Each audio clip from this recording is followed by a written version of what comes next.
So here we go. Here's going to be chapter 5. Again, just to describe what happens here is I'm going to walk through a bunch of problems that model exactly the ones that I assign in MathXL. So you can parallel problems. You can print off the notes and write them down. There's a lot of different ways you can attack what we do in class. So it's just figuring out what's best for you. So anyway, here we go. At the beginning of each notes is just some general notes that I will reference back to. As far as when we talk about doing those odd problems. Most of the time I'm trying to do those odd problems like it was just a note type situation. But I did, I found a general review for the entire section and started it out that way. So anyway, here we go. When we scroll down here, I'll reference that back to when I need to get there. Anyway, here's number 1. Nicole scored on her stats midterm was 80, the class average was 75, the standard deviation was 5 points. So what was her z-score? So first of all, that begs the question, what is a z-score? A z-score is a standardized value that we use to then compare different things from different distributions. So up here is the z-score. We have a nice little calculation of it as far as, I don't know if I can copy that and zoom it down there. We're going to try. I'm not for sure what will happen. But anyway, we have to talk about what we see there. Okay, z is going to be the standardized value.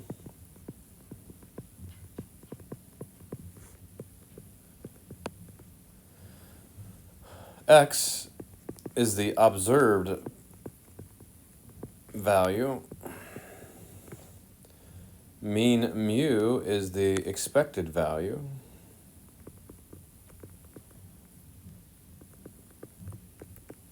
Or in other words, the mean. And then sigma here is going to be the standard deviation. Okay, so there's all the parts of that equation. We'll see if it copied and pasted. I don't know if it'll copy and paste text. We'll find out shortly. Oh, look at that, it does. That's pretty crazy.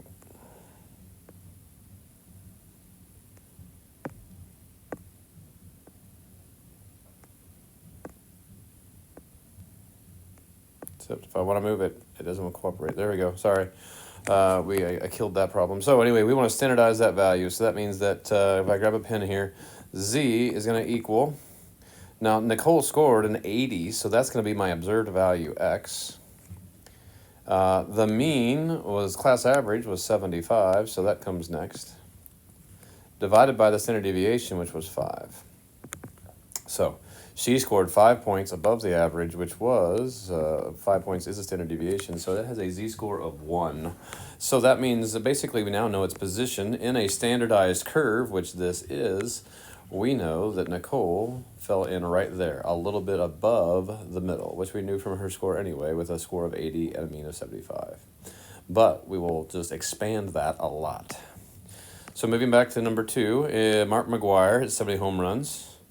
How did his performance really compare to Maris's? So again, we have home run hitting rate in 1961 versus the home run hitting rate in 1998. So in reality here, we are going to have to calculate a z-score for Mark McGwire. So a z-score for Mark McGwire, he hit 70 home runs. In 1998, the typical home run was 20.7. And then we're going to divide that by the standard deviation of 12.74. So when we do that, we get a 3.87. And for Roger Maris, z-score, he hit 61 home runs, but a typical home run hitter back then in 1961 was 13.37. No, it was 18.8 with a standard deviation of 13.37. So then we calculate that out. That turns out to be 3.16. So again, position-wise, if we think about what we're trying to do here without going back up and looking at that curve again, we're going to start with a mean in the middle. That's going to be 0 standard deviation. So a z-score is number of standard deviations. In the middle is my mean. It's going to be 0 standard deviation. There's 1 standard deviation above, 2 standard deviations above, 3 standard deviations above, and 4. So we can see that when we get anything out here, okay, that is going to be uber rare. So we know that Each one of those was a rare performance, but Mark McGwire was more rare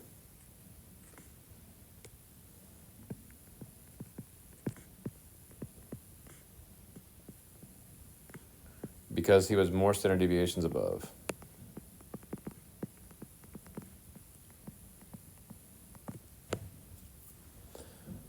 Okay. Next question is what happens when we shift statistics a little bit? Again, this is the whole process of using it when we want to compare something in the ACT versus the SAT. Those are two completely different scales. Okay. However, we're going to convert here on this one. Yeah. A convenient rule of thumb is given by the following. So we have the SAT score is equal to, if we want to convert an ACT score to an SAT score, here in Kansas, ACT is more prominent. Okay, so we typically take the ACT. If we want to convert that is that conversion.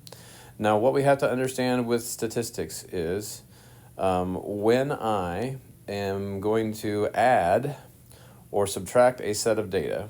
Okay, so I will even pick Mark McGwire here. Okay, if we added 20 to every summary statistic, it would just increase the mean by 20, but its relative position apart is not going to change. So therefore, the standard deviation will not change when I add or subtract. Okay. However, multiplication affects everything. That was a horrible introduction, but let's get through these and do that. So here we're just going to adjust a lowest score. So we have a lowest score of 19. So let's just drop that in there. We're going to take 40 times 19, and then we're going to add 150. If we do that, we get 910. So there is the conversion for the lowest ACT score to the lowest SAT score. Okay. Now the mean is going to be the same exact way. It's going to be 40 times 27 plus 150. And so that means that's going to be 1230. Quartile, I'm going to skip the standard deviation. I'm going to roll over here. The quartile 3 is 40 times 30 plus 150. So all of these really, we're just going to plop that value into the conversion, and it's simple. Okay, we haven't done tons of things to it. And then finally, the interquartile range. Now, here's the last two. Notice that we talk about these two here, the standard deviation and the interquartile range. They are measures of spread. So with measures of spread, how far they are from the middle, the multiplication will always affect it because it spreads things out. Meaning, let's say I gave a 10% raise across the board to all my employees. Now, if I have a person making $10 an hour and I give them a 10% raise, they're going to get an extra dollar. But if I have someone making $50 an hour and I give them a 10% raise, they're going to get a raise of $5. So therefore, we can see multiplication spreads things out further because my lowest piece of data was only multiplied by, I only gained $1 there, but my highest value gained $5. So multiplication spreads things out. So that means that measure of spread has to change with multiplication. However, if I just give everybody a flat $3 raise, my person that makes $10 an hour is going to get a $3 raise. My person that makes $50 an hour is going to get a $3 raise. So therefore, the spread is not going to change. Everything is going to remain the same distance apart. So therefore, they do not change. The only thing we have is going to be 40 times 3 is going to give me 120. So I don't have to do the add 150 at the end is the moral of the story. So we just have to multiply by 40, and we are going to be done with those two things. All right. Stats test. Suppose your stats professor test grades as Z-scores, and you got a 2.2 on the exam. Write a sentence. So you want to know, would you expect to have a Z-score of 2.2 on the exam?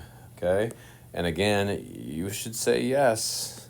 So here again, we'll draw that curve again. Again, that curve, it's centered a standardized value of 0.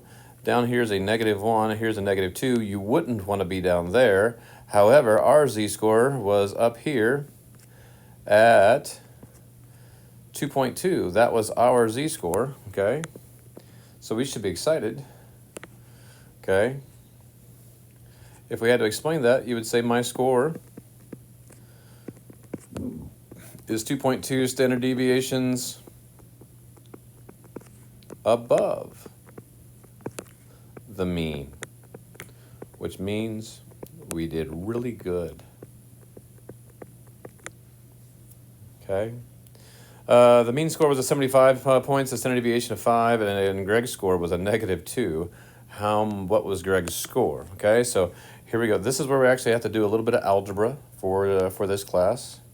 So we're going to have an equation that looks like this. Again, my standardized score z is equal to the observed value x minus the expected value mean mu all over the standard deviation sigma. Okay, actually I might write that out. I talk in those terms. I might as well write in those terms. Okay, so it's observed minus expected divided by the standard deviation. Okay, that's in words. That's where I live. Okay, so Greg had a z-score of -2. We observed a score of 75. No, back up. We don't know what Greg scored, so we didn't observe anything. We observed an unknown. We expected the score to be a 75. And we have a standard deviation of 5. So there we go. Now it becomes algebra for the win. So we have to have our algebra skills have to kick in here. We're going to multiply that to get rid of the 5. So that means that we're going to have -10 equals x minus 75. To finish that out, we're going to add the 75 over. And so that means that Greg scored a 65 on his stats exam. Okay? All right, so that actually is the end of it. I've been yapping now for about 13 minutes, so I'm going to try to break up my videos just a little bit more so they're not so long. So I'm going to shut this one down.